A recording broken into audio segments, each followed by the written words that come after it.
Être ingénieur d'affaires consiste à trouver des opportunités commerciales rentables, y répondre, les négocier, puis piloter le développement des solutions apportées. Cela passe par la mise en place et la gestion d'une équipe, le respect des engagements de délai et de qualité et bien sûr de la marge financière. La valorisation du projet passe aussi par une approche aussi bien commerciale que technique.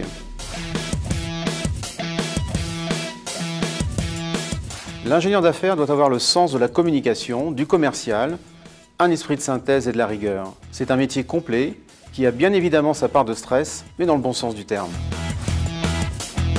On a le stress de gagner cette affaire. Après, pendant qu'on réalise l'affaire, on a la notion de stress pour bien la réaliser, pour qu'elle se passe bien, parce qu'on est aussi garant, comme disait Pascal tout à l'heure, de la partie financière aussi, donc il n'y ait pas de dérive. Mais au-delà de ça, il faut aussi voir le côté passionnant et le côté la satisfaction que ça nous apporte. Quand vous appuyez sur un bouton et vous arrivez à éclairer un stade de 25 000 places, vous êtes heureux.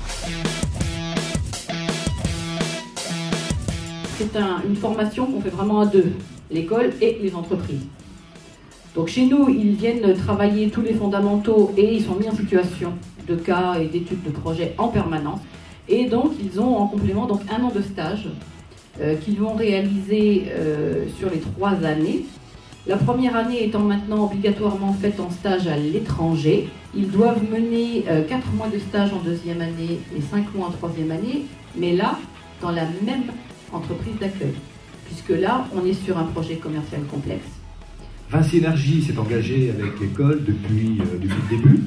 Chez Vinci Énergie, il n'y a pas d'affaires s'il n'y a pas de responsable d'affaires. Donc l'impact, on le mesure tout de suite, une affaire égale un responsable d'affaires.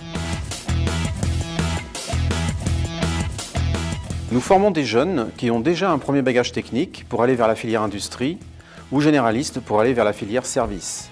Ces 2 filières ont de gros besoins en ingénieurs d'affaires. Et c'est dans ce sens que l'ISIALM recrute des élèves de Bac+2 à Bac+5.